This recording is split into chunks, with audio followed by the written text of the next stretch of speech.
Terima kasih Pak Karni. Saya beberapa hari lalu jalan di Tamrin. Sudirman itu, Tamrin. Dan saya senang karena saya bisa lari di situ sekarang. Karena lebar trotoarnya itu. Tapi saya masih anggap itu kurang lebar. Saya mau agar supaya selebar mungkin sehingga yang bisa jalan tinggal ambulans di situ.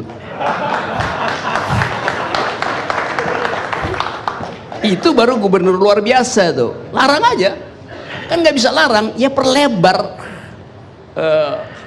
trotoarnya. Jadi saya ingin itu tinggal satu jalur dan cuman ambulans yang lewat itu. Jadi kalau Saudara Ferdinand di situ lari terus pingsan, ada ambulans yang angkut dia tuh. Busway juga. Buat apa lebar? Kata dia yang jalan di situ cuma 2 orang. Di mana? Di trotoar lebar itu. Iya, karena dia nggak suka lari, dia sukanya ngafe sih. Jadi itu poinnya. Nah, kalau dianggap bahwa gubernur DKI gagal, maka yang mesti dipindahkan gubernurnya, bukan ibu kotanya tuh. Gampang aja kan soal-soal begituan. Nah, saya anggap bahwa Jakarta tuh ibu kota NKRI. Yang bisa mengurus Jakarta potensial untuk mengurus NKRI. Tetapi ibu kota Jakarta adalah Tanah Abang. Yang mampu mengurus Tanah Abang pasti bisa mengurus Jakarta tuh.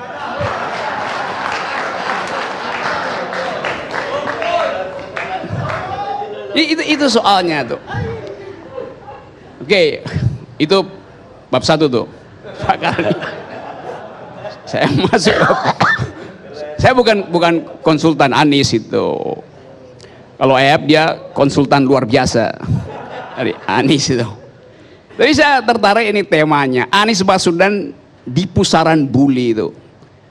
Saya juga tiap hari dibully itu. Tapi saya nggak pernah anggap itu sebagai siksaan. Saya nggak tahu Anies tersiksa nggak dengan bulian itu.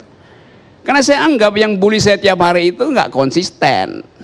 Satu waktu saya dibilang ateis, terus dibilang homo, terus dibilang womanizer, itu udah bertentangan tuh, homo ke womanizer itu. Terus impoten segala macam. Jadi terlihat bahwa yang bikin bully ke saya itu nggak ada koordinatornya. Jadi resultantenya 0. Ngaco aja. Tapi Anies kelihatannya ada koordinator bully. Kenapa? Karena saya perhatikan yang bully Anies itu bukan sekedar warga Jakarta. Warga non Jakarta pun bully Anies, satu Indonesia bully Anies. Artinya ada konduktornya, ada orkestrasi untuk bully Anies tuh. Nah, itu baru kita ajukan pertanyaan, kenapa dia dibully oleh se-Indonesia tuh. Itu berarti bukan soal keahlian teknis atau ini adalah soal yang lebih politis itu. Pasti itu. Jadi itu soalnya tuh. Ya kita usutlah satu persatu apa soalnya tuh. Karena ada sekuensis peristiwa politik dari nasi goreng, nasi kebuli segala macam sampai macam-macam itu. Dan orang mau cicil bulian itu untuk melihat psikologi Anies.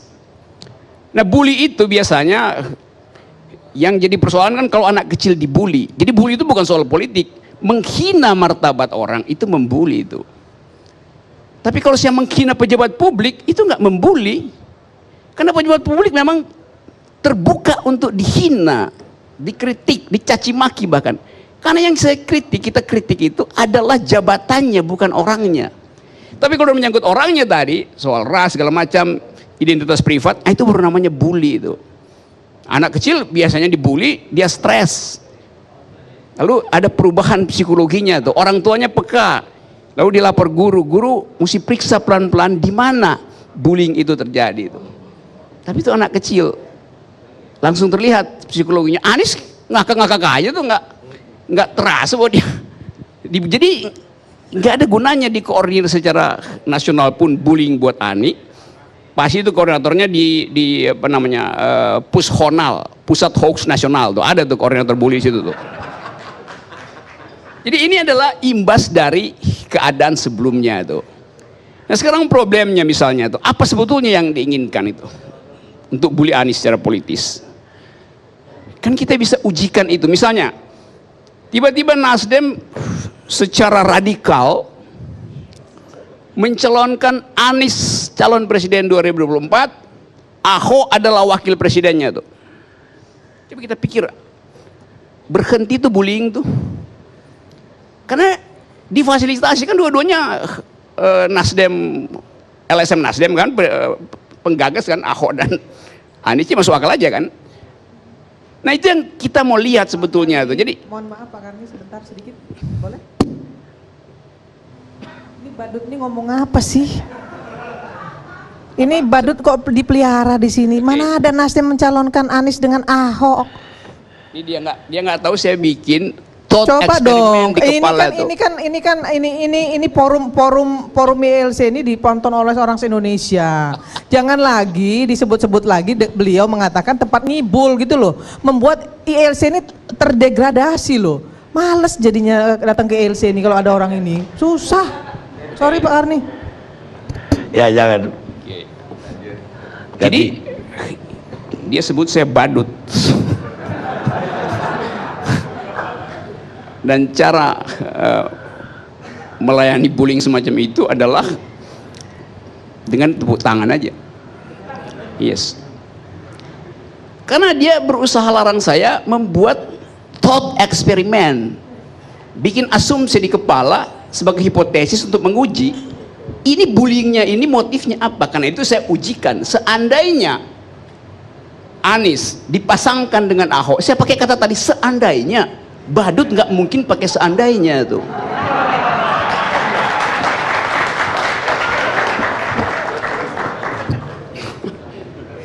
Jadi itu tadi reaksi seorang badut karena nggak paham logik di dalam. Oke ya. Nah, cara menghormati badut adalah dengan mentertawakannya. Kalian tadi barusan menghormati beliau. Oke, saya Ya udah, ya, dikit ya. jangan diperpanjang gitu. Oke. Sekarang saya masuk pada bab 3 tadi. Sebagai warga Jakarta, saya menginginkan agar supaya kota ini bukan sekedar trotoarnya aja yang lebar, tapi akal sehatnya mesti lebar juga tuh. Karena dia jadi mercusuar dari Indonesia tuh. Nah, saya belum lihat misalnya Anies membenahi pusat-pusat akal sehat di Jakarta. Dewan Kesediaan Jakarta, misalnya, apalagi tuh yang disebut Akademi Jakarta tuh, yang sebetulnya bisa jadi think tank untuk menghasilkan konsep. Karena kita ingin Jakarta itu dihuni oleh pikiran.